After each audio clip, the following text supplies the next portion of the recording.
Hello and welcome to Marketing Speak. I'm your host, Stephan Spencer, and today it's my distinct pleasure to have my good friend Jason Hennessey with us.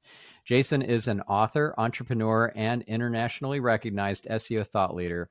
He's the CEO and founder of Hennessey Digital, a multi-million-dollar digital marketing agency recognized by Inc. as one of the fastest growing private companies in the U.S.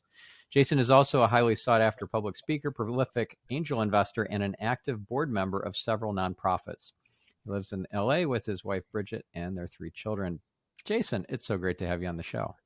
Thank you. I sincerely appreciate it. It's actually, the honor is all mine, buddy. I want to share just a quick story. I remember when I first got into SEO back in 2001, there's 2 names that come to mind that were really smart with regards to SEO. One was Aaron Wall, who I first bought his book, SEO book, back in the day, and I read it.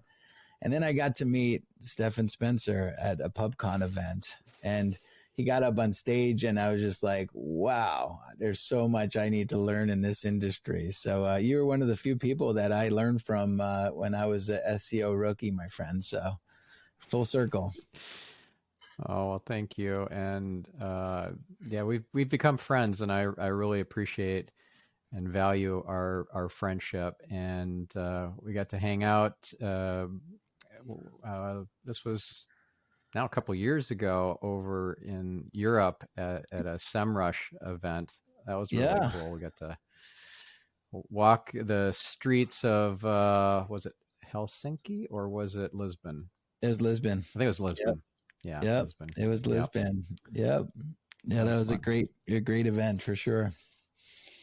So what is it that you've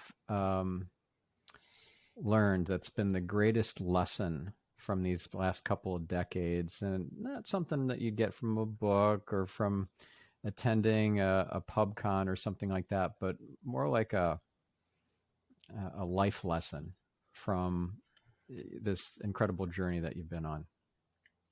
Yeah.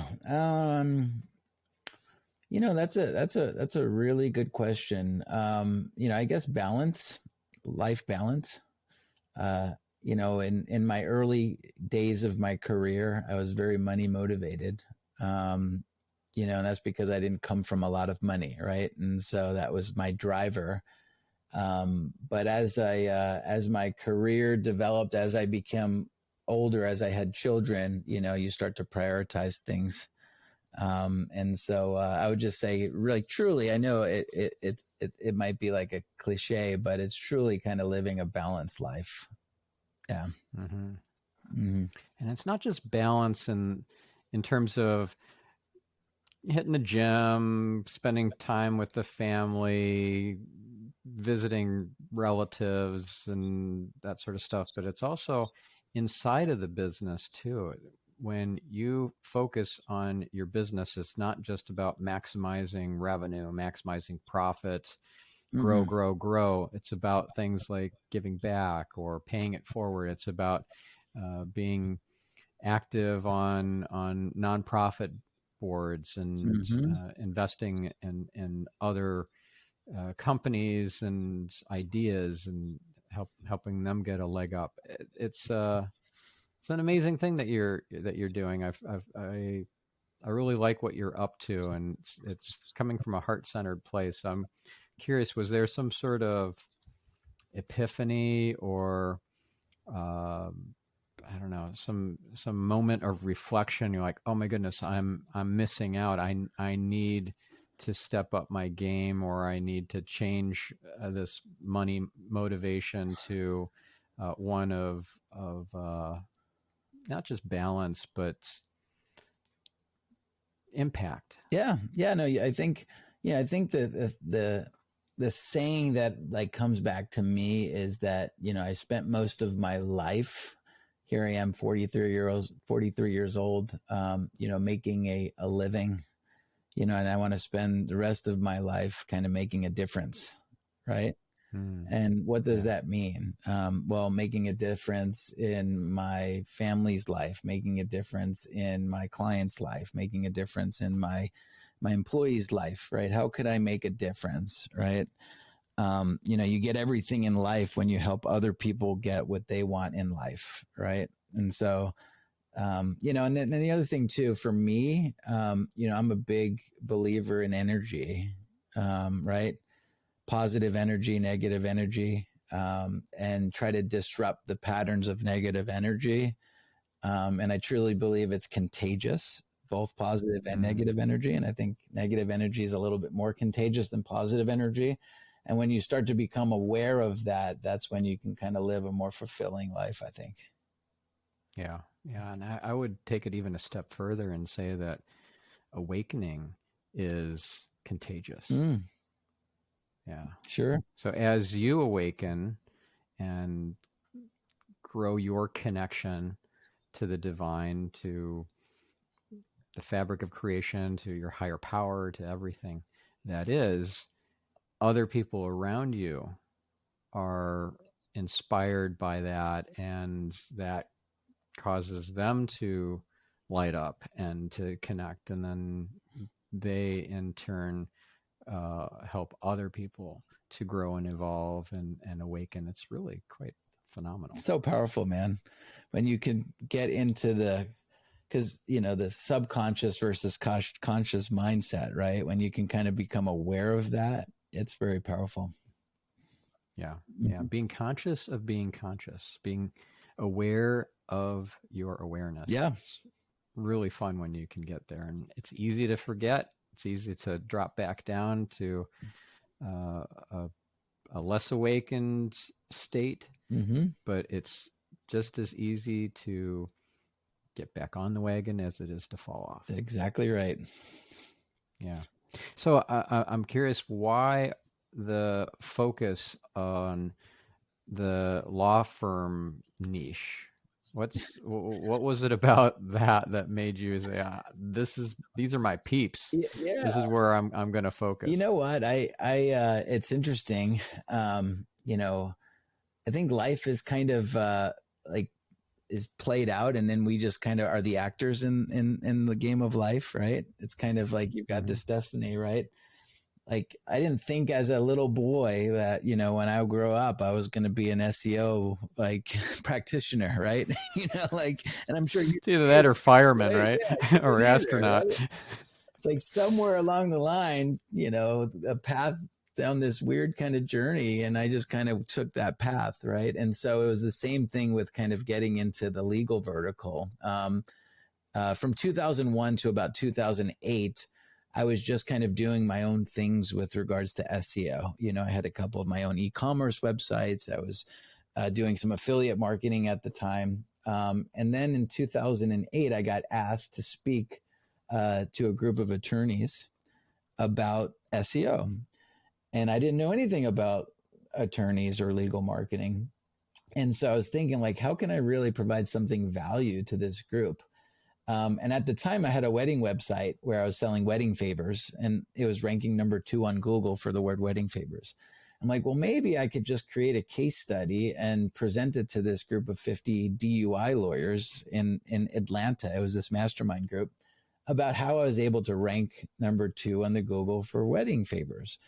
And so I put together a deck showing exactly what I did, right? I was very transparent. And I even apologized. I said, hey guys, I'm not an attorney. I don't know anything about legal marketing, but the same principles apply here, right? There's, the technical aspect of your website, there's popularity, and then there's the relevancy, right? And I kind of get, and back then SEO was a little bit different, right? But the core principles will forever be the same, right? And so I got up there, I gave this presentation. And once I got off of the stage, I had about 6 lawyers that reached out to me and came up to the stage and said, hey, do you do this like for a living? Do you do some consulting? And I'm like, not really, but give me your card. And so from there, I walked away with like 4 clients that I was now doing consulting for. And that was the genesis of my first agency. And then from there, you build a case study, and then you just leverage the case study, and it becomes second language to you. And I've been doing that now since, again, 2008, fully immersed in that space. So that's awesome. Yeah. Well, there are no coincidences, and we've had this conversation offline, but it's not like you were at a conference of plumbers Mm-mm. and they wanted to fix toilets, and how can we grow our business to fix even more toilets online. It just happened to be law firms that you were That's it. invited to speak at that conference. It was meant to be. Yeah. And what is it when you're looking back on what you've done and how you've assisted people in their companies? How does that make you feel to think, all right, I've helped these law firms win more cases, Mm-hmm. get a bigger impact in the world with their firms and what they're up to? Like, Mm-hmm.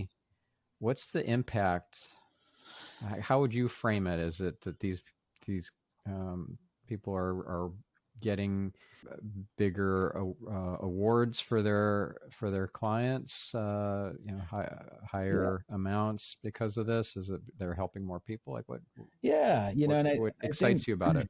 it goes a little bit deeper than that. I think that's one layer of the onion, but I think if you peel the layer back another level, it's truly rewarding on what I'm basically connecting those that may have never hired an attorney before, that might have lost a loved one in a car accident at the negligence of maybe like a drunk driver or something, right? And now they're left to kind of, feed a family without maybe a sole provider, right? Mm-hmm. And so that's the reason why there's insurance, and when you are negligent, you need somebody to kind of fight on your behalf so that you can move forward and continue to live without that loved one, right? So I think that's really the most rewarding part about what we do, is not so much that we help law firms grow, but it's truly a matter of who they service, and that's where I personally kind of get more satisfaction from knowing that. Okay, that's that's great. And Mm-hmm. it's not like these law firms are helping people who committed murder get off scot free. We're Exactly. helping Yeah. them do that.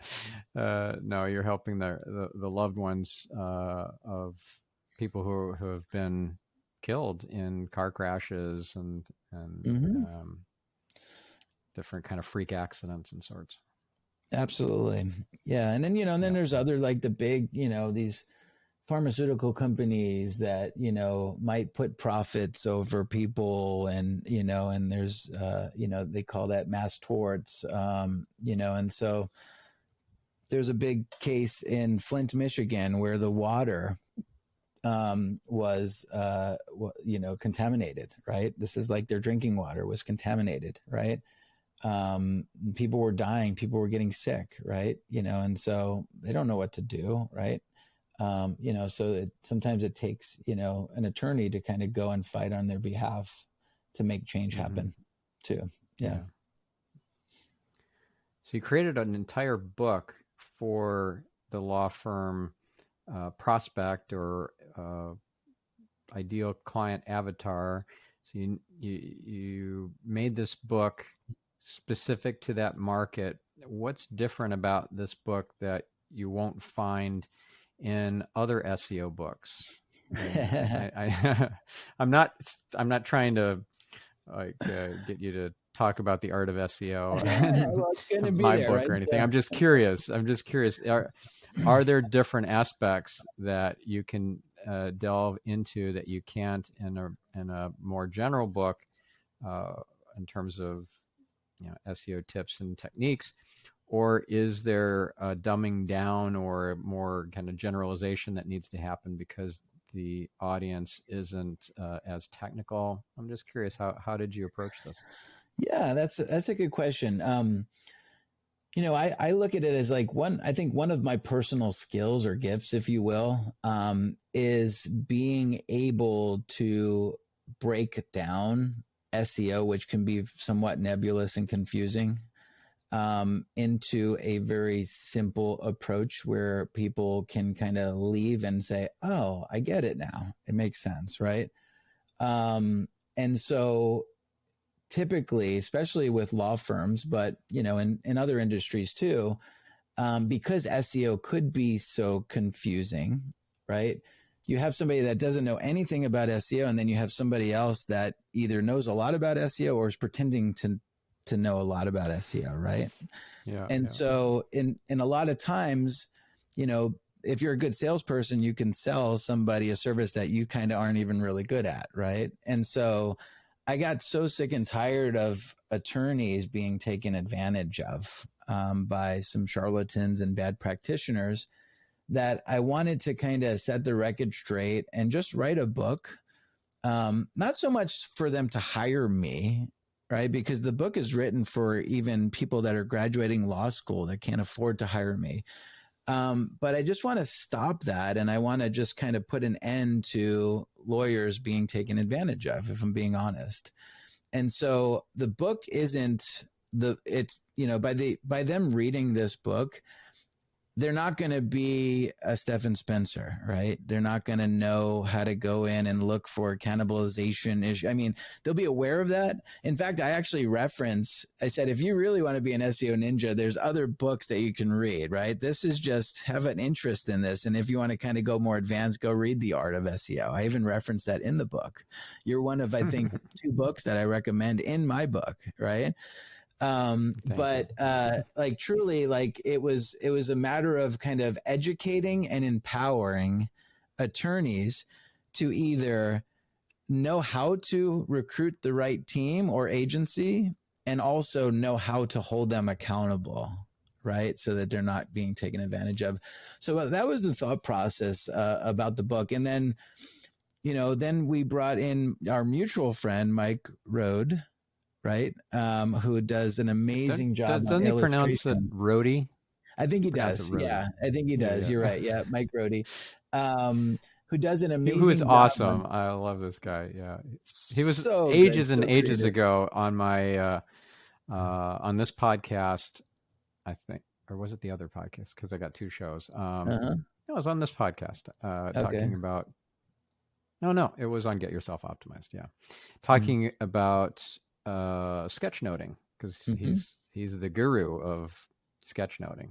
He's amazing at it, and he teaches people in his 2 books about the topic, how to do it yourself. It's really cool. Yeah, so I love the book Rework, right, by Jason Fried. And so I told my assistant, I'm like, whoever did the illustrations for this is awesome. And I was a New York Times bestseller. And I said, Catherine, who's my assistant, I said, can you go find somebody that can kind of do illustrations like this? And so she just quickly went to the back of the book, found Mike's name, reached out to him, set up a call. And then I was fortunate enough that he took on my project because he wanted to learn a little bit more about SEO too, because he's pretty selective in the books that he takes on and the projects that he takes on. So by kind of writing a book that's very easy to understand, where there's visuals, right, with the whole sketchnoting too, I think we created something that a lot of attorneys will get great value out of. That's awesome. Yeah. I'm curious, like, what is the effect of having a book for you? I know it's new, but there must have been opportunities that have presented themselves to you, because now you are an author, whether those might be speaking gigs, keynote gigs, maybe they're TV appearances, maybe it's podcast appearances. Like what doors have been opened for you because you are an author? Yeah. Well, taking one step back, the reason why I even wrote the book, so our mutual friend Cameron Harold, who is my business coach, pushed me to write the book. And he said that you need to have a book if you really want to be a true thought leader. And so I took the time during COVID to write the book. Took about, I don't know, maybe like 18 months from start to finish. And I wanted it to kind of be perfect. Like it took like a month just coming up with the cover, right? And kind of going back and forth. But it's very rewarding. I just got back from 2 conferences where I did book signings. People have commented already, meaning, their Facebook messaged me saying, hey, I read your book on the plane ride home, right? This is an attorney. And I learned more in the 3-hour flight than I have in 5 years of kind of doing SEO with the agencies that I've worked for, right? So I think that's really the most satisfying thing for me, is that mission accomplished. That was the reason why I wrote the book. And, it's still early, like the book came out, it's still early. So a lot of conferences, like, we're just kind of reopening. So I think it will certainly help to ignite my speaking schedule if I choose to kind of go that direction. Yeah. Yeah. Which you may not need to. You get plenty of business already. So if you like being on the road, then by all means, but it's not essential. That's something I found out. It was a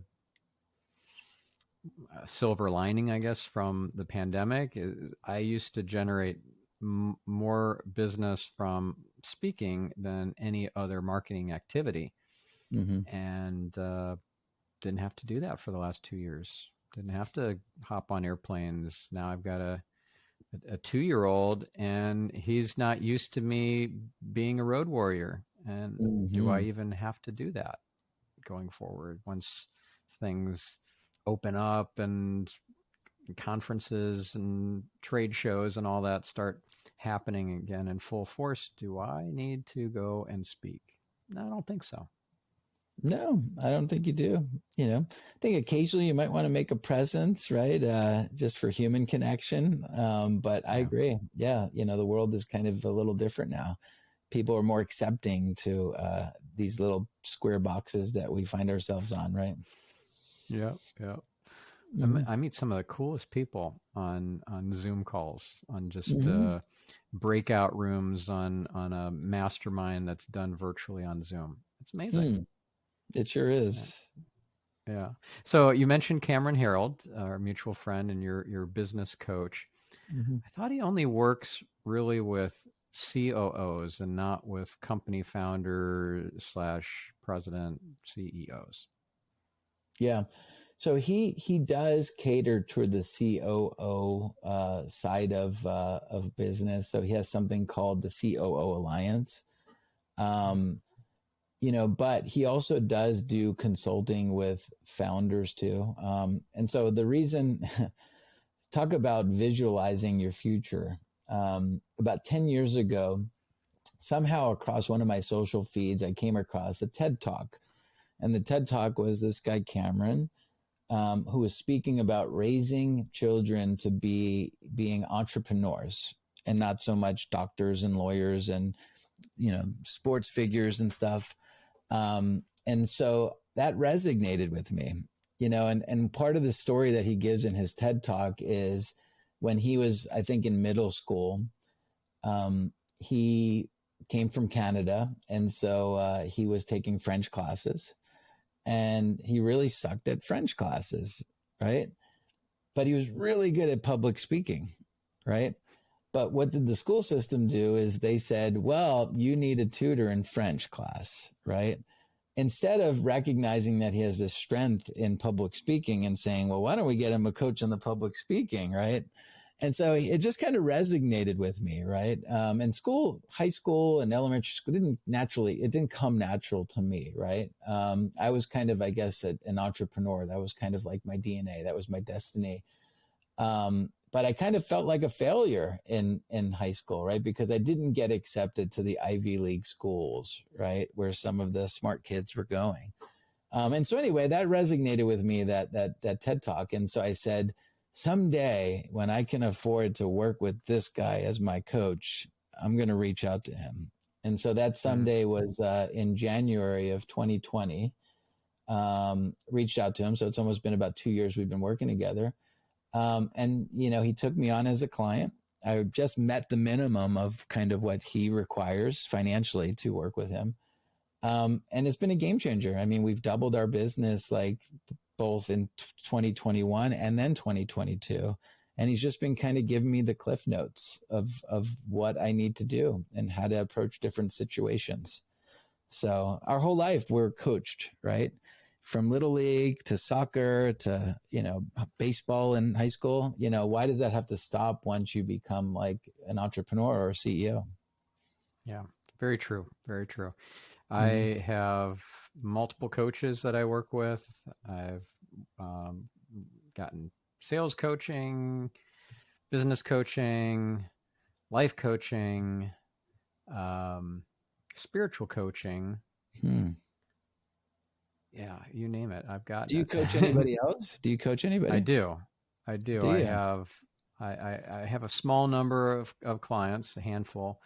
I don't want to really significantly grow that business because you can't really scale it, and it's trading hours for dollars. And I'm Mm-hmm. having a huge impact on these people's lives, and it's like that concept of um, I learned this from Yannick Silver, interviewing him. He's the founder of Maverick Yep. 1000 Mm-hmm. Mastermind, and he talks about his mission is to light up 1,000 suns, which then light up 1,000 suns each, and that's powerful because if I make an impact on somebody that I'm coaching and then they change the lives of many other people, that's an impact that I started, and I'm happy to do that. But I I can't dedicate the majority of my week to coaching, so I only have a handful of clients. But how Sure. about you? Do you coach as well? I right now, I guess I coach and mentor some of my team, but it's not really official coaching. It's not really structured coaching. Hmm. Right now I'm in the process of kind of really building the business. So I find myself, like I said, writing books and speaking and doing business development. But I think that's next. That's where I will go next, is to, like you said, I go back, like my 94-year-old grandfather passed away last week, right? And he was like my father figure. Like, I didn't have a father in my life. And he was a very humble man, didn't make a lot of money. He worked as a custodian at a high school, right? But the stuff that he instilled in me as a young boy, right? From values to manners to respect to all of that stuff, like you said, like just me being me and kind of being that individual and that character, it passes that along to my children, and then it just kind of has that spark that just continues to ignite, right? So I just try to live my life with a good character that I'm proud of, and but as far as me coaching people, I think that's the future for sure. Yeah, awesome. Mm-hmm. Well, we have a mutual friend who I've been coaching, Marion Mursa, and did you know that I'd been coaching him? Yeah, I did. I was going to mention Okay, that. yeah, Yep. yeah. Mm-hmm.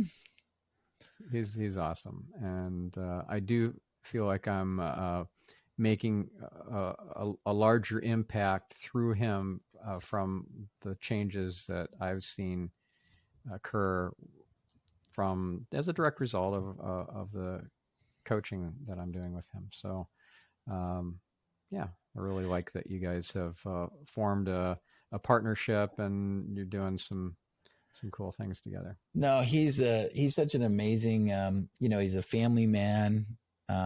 He's, passionate about SEO. He doesn't claim to, and the thing I love about Marion is, a lot of times people kind of overcomplicate what we do, in SEO, and it doesn't need to be. Sometimes you need to kind of go back 3 steps and just look at like the simple stuff that you can change, right?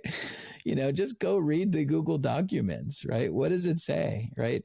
How can you make the user experience for somebody that's doing a search that much more valuable, right? Don't worry about like all the fancy technical stuff. Sure, you can change all of that, but just go back to the basics, right? And Mm-hmm. so we've been doing a lot of page revamps lately, right? Where we go in and rewrite a page and then we publish it and then we see how it settles on Google. And a long time ago, like, I wouldn't really go back in and change the pages. I would try to force the pages to rank a little bit higher with internal links, right? And inbound links. But nowadays we just kind of go in and revamp the page, right? If it's a car accident page and it talks about statistics at the beginning of the page, well, that's not really what somebody's searching for. Bury that at the bottom. That's cool, but have a little empathy to somebody that was just involved in a car accident, right? First, right? So just some of the basic stuff. So yeah, he's a fantastic guy. He's a great human being, and I appreciate the introduction. Yeah, you bet. You bet. Well, no coincidences, so it was meant to Nope, happen.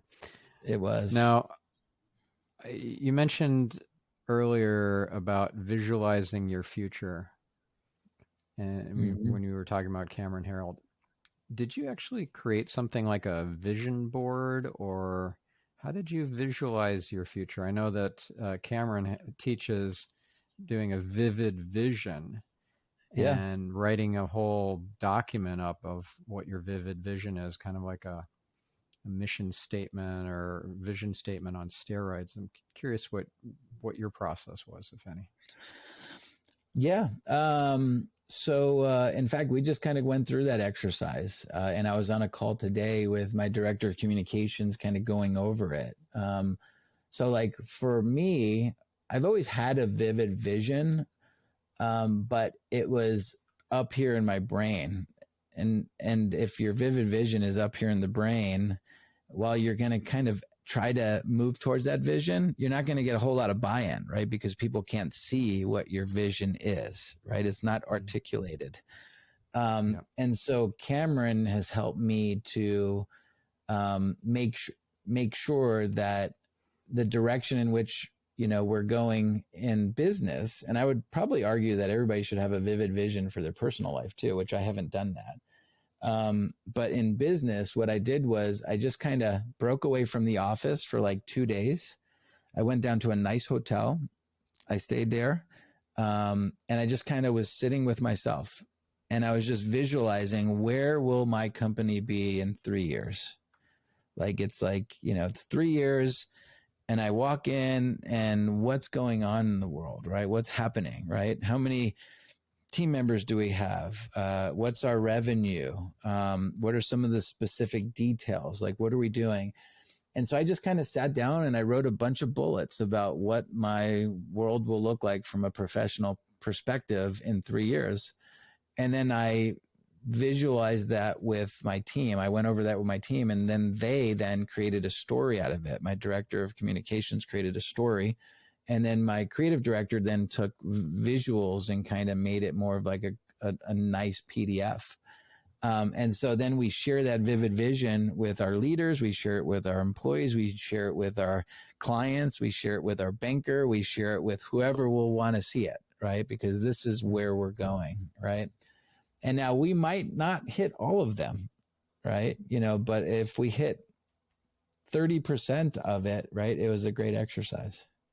Yeah. Now, there are some examples of vivid visions, which I'll find and I'll include in the show notes that Cameron shares, I believe, just on his website. He's got one for him personally, as well as one for his business, and those are both really great. And then Conscious Copying Company, they have an offering where they will create your vivid vision for you, so you can work with them. And I know Jennifer from Genius Network.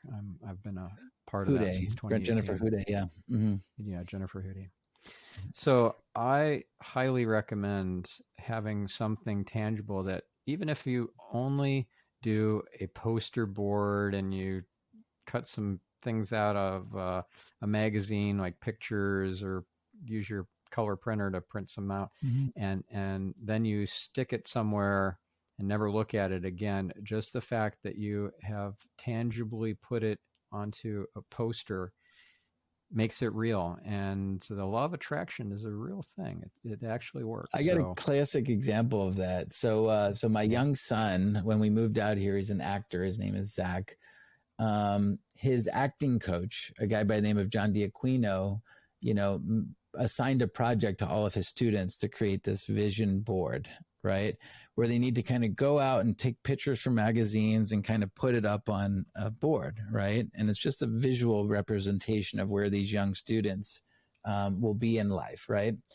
And it was just a 1-year vision. And one of the things that my son, he had all kinds of stuff. Like he was going to have $10,000 in his bank account when he only had $7 at the time, right? So like things like that, right? But one of the things that he did was he actually wanted to work with Morgan Freeman, right, in a movie or some kind of a project. And so on his vision board, he cut out a picture of Morgan Freeman. While that didn't necessarily come true, we did have dinner in a restaurant one time, and lo and behold, Morgan Freeman was there. And so my son went up to Morgan Freeman and he told him that, hey, I had a vision and I have a vision board, and he showed him a picture and you were in the vision board and, about working with you on a movie. And while we're not working on a movie, could we at least take a photo together? Right. And so Morgan was nice enough and he took the photo with my son, Zach. Right. So, again, no coincidences, right? Like the universe speaks and sometimes we just listen to it. Right. So I just thought that was, something to share. That's fun. That is so cool. Mm-hmm. Now, you said your grandfather recently passed, and I'm curious, what would be something that was a bit of wisdom, some pearl that you learned from your grandfather that you've applied in your life, in your business, in your family, something that has made a lasting impact? Yeah, so I guess for my grandfather, he wasn't successful in how society defines the success. Meaning he wasn't a famous movie star. He wasn't a billionaire. He didn't drive fancy cars, right? He didn't have a prestigious degree, right?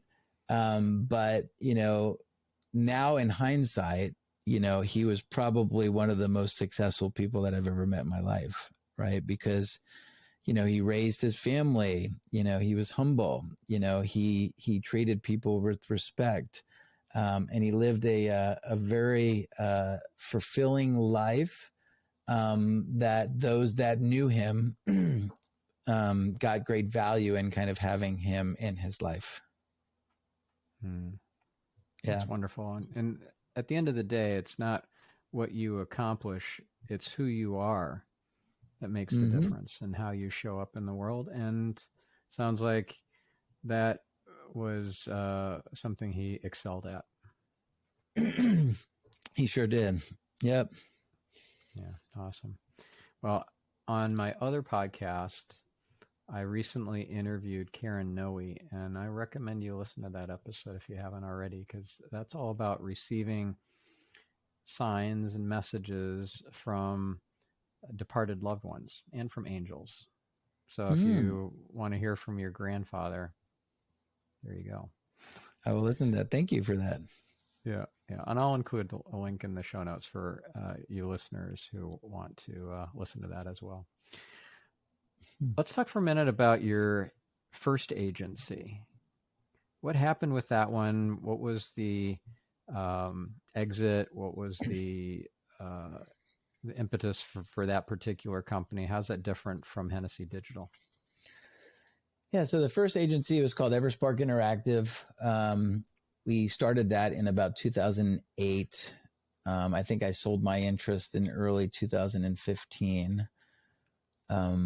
It was a great agency. We were growing. There was multiple partners. Eventually, we, meaning me and my partner, bought out the remaining partners. But there was a two-headed dragon, and I think my partner wanted to take the agency in one direction, and I wanted to take the agency in a different direction. And while it was kind of still a mutual friendship, it was just the whole partnership thing. And so at the time, my wife wanted to move back to the West Coast to be closer to her family because her parents are getting a little bit older. And my young son was just getting into the acting business. And so his manager and his agent were in the West Coast. And so, again, like the universe was just kind of speaking to my family, and my partner Chris and I kind of had an amicable split. He ended up buying my interest in that agency. The agency is still around. And then I went off and I moved my family out west, took about a 6-month sabbatical. And the way in which the terms of the agreement were created, I can compete, but I just couldn't take any of their clients or any of their staff. And so after about 6 months, I was playing a lot of tennis every single day. And and I just got the bug again to get back into the agency world, right? And so I got my first client, then I got another client, and then the rest is history. We've been just kind of growing ever since, and now there's no time for me to play any tennis. Yeah. So, yeah. Well, now you got like a 8-figure business. 8-figure business with about 130 full-time employees, and yeah, it's just kind of been growing very quickly. Yeah, congratulations. Thank you. So how did you get involved in these nonprofits? So you're board member on multiple nonprofits. When did that start, and what do these nonprofits do? Yeah. So there's 3 nonprofits that I'm a board member on. One is it's a new nonprofit, and they got the inspiration from something in Canada, where they take children on rides, like children that have like just different problems in their life, and they take them on rides in like an exotic car, and they raise money, and so that's one of the nonprofits that I'm a board member on. The other 2 I'm actually a founder of. One is called Articulate Change. And that was inspired when the whole world was kind of like turning against each other, and the whole George Floyd, and we just wanted to kind of make the world a little bit better place where everybody kind of sees each other equally, regardless of your race, color, religion, any of that. So that's called Articulate Change, where we're kind of building, creating a life through friendships, right? New friendships with people that don't necessarily look like you. And then the third is one called I Hate Cancer. It's ihatecancer.org, but I also own ihatecancer.com. And that was inspired from my grandmother passed away of cancer in 2001. And I bought the domain name, and I'm like, someday I'm going to like do something with it. And so that's a mission that we're focused on right now. It is a 501c3. It has been, but the goal with that is to build like a big warehouse, and we get sponsors, and we send out comfort boxes to hospitals where there's those that are affected by cancer, just to kind of brighten their day and make them feel extra special. And so that's another one. So again, I spent most of my life kind of making a living, and now I want to try to find a way to make a difference. And so those are 3 ways that I can make a difference. Very cool. Very cool. So you have a particular interest in exotic cars, not just as a board member of the first nonprofit, but you have a Lamborghini yourself, right? I do, and I don't like say that usually. I mean, like, so no, that but was you do one of post those a lot of photos on Facebook with you and your Lambo. Yeah, right. So here's the story behind that. So when I was about 7 years old, my mother had brain surgery, right? My mother was like everything to me, and so I had to go. We took a train back and forth to New York City, right, so that she can go see her doctors. And this is at a time when my mom and I didn't even own a car, right? And so we'd have to go back and forth to New York City so she could see her doctors. And while she was in there, right across the street was an exotic car dealership. And so I would walk over there. I'd go get myself like a soda and some candy, and I'd walk across the street, and I'd go in there, and the guys would know me and like, hey, Jason, how are you? And I'm like, whoa, can I sit in this one? They're like, sure, right? And so talk about the power of visualization. I made a promise to myself back then that someday, you know, when I can, I'm going to buy myself one of these kind of cars because it was just so cool. That's awesome. And so, you know, that was, again, I was probably like maybe like 11 years old, who knows. And so my young son, JJ, his name's Jason, but we call him JJ. Growing up, he also had an interest in cars, right? His room was always Lamborghinis and, you know, Ferraris and posters and stuff. And so when I went back to Georgia on a vacation with my family, I bumped into my friend and he had an exotic yellow Lamborghini. And I know that he maintained it and babied it. And so I was kidding with him. I said, "Hey, when are you going to sell me that car?" Right. And he's like, he goes, "It's funny that you say that because I'm actually getting ready to sell it." And unfortunately, he was kind of going through a divorce and he was going to have to kind of get rid of some of the assets and stuff. And he goes, "Well, if you make me an offer, I might sell it to you." Right. And so I'm like, "Well, let's go take a look at it tomorrow." Right. Because we were at the pool. And so the next day, my son and I got dressed and we went to drive down and we looked at the car. We sat in it. And he said that he wanted, you know, X thousands of dollars for it. And I said, "Well, if you take off $10,000, then maybe we can talk." And he says, "You've got a deal," right? So I made an impulse decision to buy a yellow Lamborghini while on vacation with my son. And I thought, like, wow, what a cool experience to be with my son and actually like buy something like this. It's like a moment that we would cherish forever. I still had that promise to myself as a 6-year-old boy, but now I'm looking as like, how cool of a dad do I look like by doing this too, right? I was in a position that I could afford it at the time. And so that was it. And so we bought it. And then I told my wife later. And did she I didn't flip get permission first. Yeah. flip a gasket or whatever, the flipper lid, whatever the expression is? Yeah. And so, yeah, no, I have it, you know, and it's one of it's an asset. It's like a piece of art. You know what I mean? Like it doesn't depreciate. Oh, like an NFT, right? Exactly. Yep. Except it's tangible. You can touch it. You can sit in. You can feel it. Yeah. Mm-hmm. That's awesome. You know, a funny thing, I had always wanted a Porsche, and Mm-hmm. I finally got one this year. And I'm like, you know what? It doesn't feel that amazing now that I own it. And I ended up taking it back. My wife didn't love it. She thought the seats were uncomfortable Mm-hmm. and it was not that roomy. She's like, "Yeah, I'm not loving it." I'm like, "Yeah, you know, not me either. It's doesn't. I don't know. The I guess I accomplished my goal of getting a Porsche, but I don't own it anymore. A It day wasn't later, as you know, it's like, fulfilling as you thought it would be. yeah, Yeah. but I get Huh. to check it off my bucket list. Like, owned a Porsche. There you go. Nothing wrong with that. Yep. Yeah, it's Mm-hmm. not all that for me. For me personally, it's like I got bigger fish to fry. Like I want to start my own 501c3.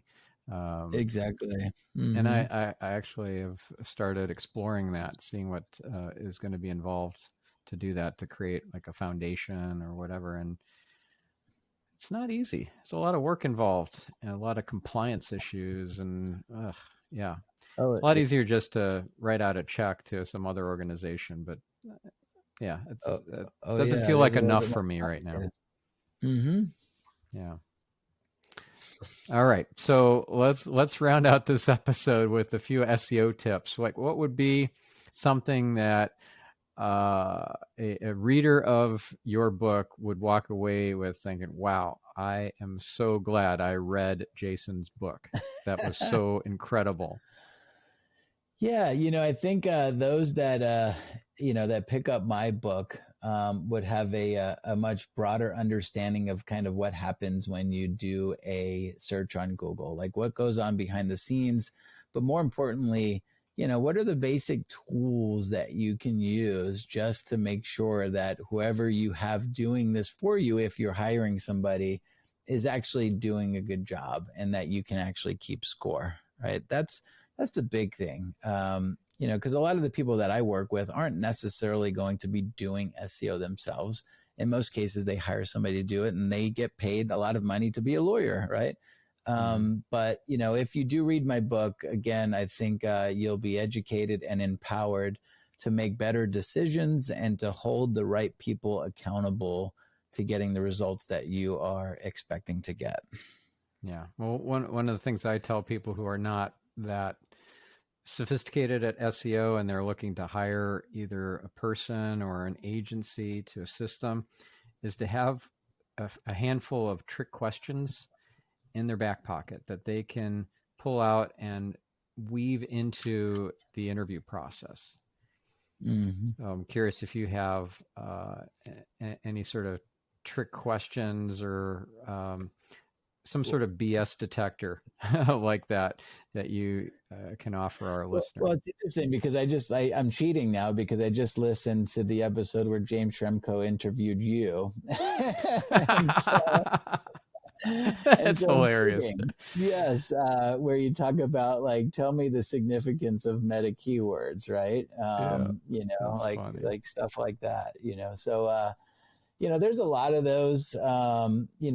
Just tell me some of the tools that you use, right? I mean, just by them talking about some of the tools, you can kind of get a sense. I think it would take me all of 15 minutes to kind of know if this person is legit or if they are just doing a good job at faking that they're legit. Yep. I remember doing a second interview on behalf of a client of mine, of a candidate who was going to be their in-house SEO, and his favorite tool. When I asked him the question, "What was your favorite tool for SEO?" and he listed Majestic, but he called it Majestic SEO, and then my spidey sense went off. Like, okay, hasn't really been called Majestic SEO for a while now. So I'm going to ask a probing question. I'm going to ask him, what's the important metric in that tool? And I knew it. I knew he was like posturing or fibbing. He said AC rank, which had been deprecated at that time by a couple years. So he hadn't been in that tool for quite a long time. They had long ago replaced AC rank with trust flow and citation flow. And so I caught him. I didn't let on that I did, but I just quickly wrapped up the interview, and that was that. Of course, he didn't get hired. And the other thing to me too is a lot of times the perception, I was just on a call with a client and he's like, we're on, it's like he's trying to compete in a very competitive space. And he's like, we're on the top of page 2. Nobody goes to the top of page 2. You know what I mean? And from an SEO perspective, we know how hard it is to go from page 80 to page 2, right? Now you're actually in the big leagues, right? So I hate it when people discredit kind of being on the second page of Google, because that's when the fun begins, you know? Yeah. Got to start somewhere. All right. Sure do. So where do our listeners go to learn more about you, get your book, hire your agency, and then we'll wrap up the episode? Great. So my agency is Hennessey Digital. It's HENNESSEY.com. If you forget that E, you can purchase some great alcohol, I guess. My personal brand is jasonhennessey.com, and then you can find me on social media using @JasonHennessey on Instagram, Twitter, or whatever social media platform that you like to pursue. All right. Awesome. Thank you, Jason. What a pleasure. And I'm very happy that you've gotten so much success, so many blessings in your life, and I wish many more for you. Thank you so much, and I appreciate you having me on the show, my friend. And I appreciate you, listener. Now get out there and make a difference in the world. We'll catch you on the next episode. I'm your host, Stephan Spencer, signing off.